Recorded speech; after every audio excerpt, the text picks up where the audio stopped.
The cursed painting. Marissa loved few things more than scouring flea markets and antique shows for hidden treasures.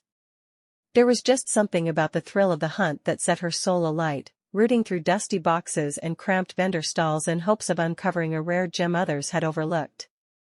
So when the annual Burlington Street Fair came around, Marissa was up before dawn and one of the first browsers perusing the vendor tents as they opened. The crisp autumn air was thick with the scents of campfires and frying donuts as she wandered up and down the winding street packed with aged maple trees just starting to blaze with vibrant fall colors. Deep into the morning, Marissa found herself drawn to a dimly lit corner tent teeming with ancient knick-knacks and curiosities. The elderly proprietor, clad in flowing robes and adorned in strings of beads and charms, gave her a knowing smile as she wandered inside. "Welcome, seeker of echoes from ages past. Please, allow them to tell you their tales." Marissa couldn't help but smirk a little at the man's mystical air. But she didn't have the heart to be rude to such a colorful character. Instead, her eyes roamed over the chaotic arrays of tarnished lamps, rusted tools, faded books, and all manner of other collectibles littering the sawdust-strewn floor. That's when a flash of movement made her freeze, her breath catching in her lungs. In the corner furthest away hung a painting so unspeakably dark and twisted, it made Marissa's stomach lurch just looking at it. A snarled mass of human-like shapes seemed to flail and squirm within the frame beneath thick slashes of red paint that could only be rendered in blood. As she stared in morbid fascination, the figures appeared to subtly contort and shift, shadows undulating in excruciating torment.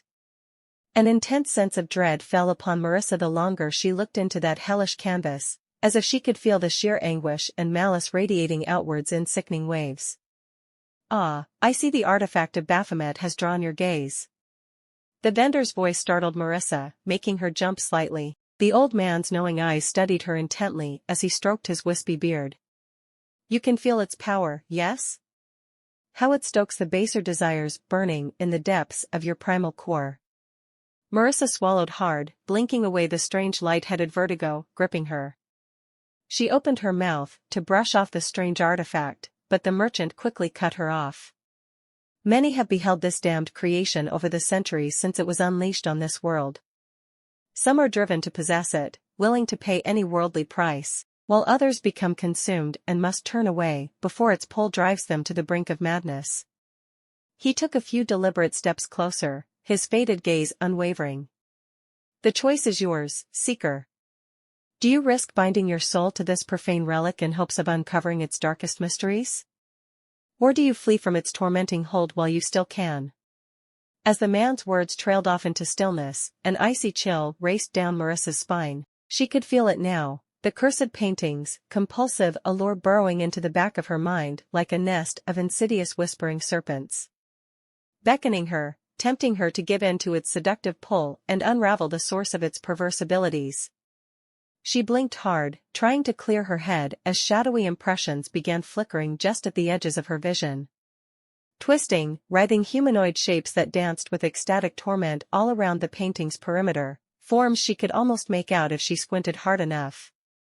But each time she felt herself focus in, the sheer torturous dread raking her psyche made her recoil in revulsion. Marissa squeezed her eyes shut, clutching her temples as her knees buckled unsteadily beneath her. She could hear the muffled, dissonant whispers now, thousands of desperate voices harmonizing in one unintelligible chorus. Higher and higher their cacophonous chants built, ringing in her ears as she fell to her knees, with a soundless scream tearing at her throat.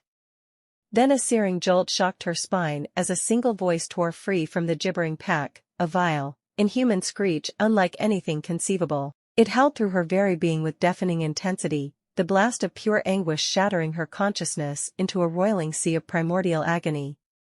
When the old vendor nudged Marissa awake with his foot, she found herself sprawled outside the tent's entrance, every inch of her trembling with fever and slicked in cold sweat.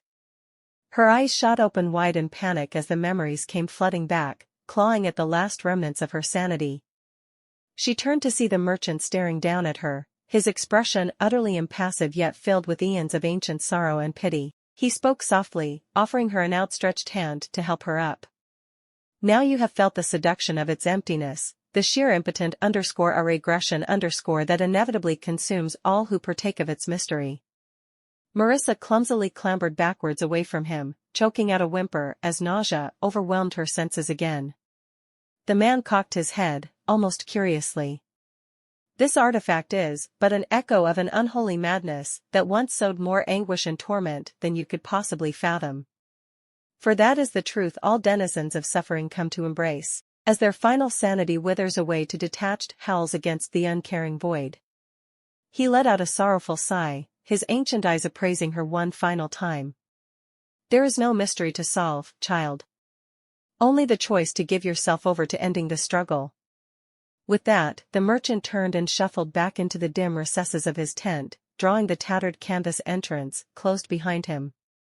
Leaving Marissa shuddering in the dirt, rocking back and forth in horror at the unnameable revelation of oblivion that had momentarily consumed her entire world, the whispers had stopped now.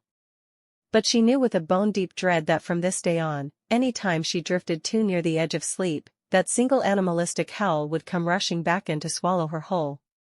To remind her of the shrieking, clawing thing inside every human mind, gnashing futilely against the walls of its uncaring prison until the final blissful release of merciful entropy.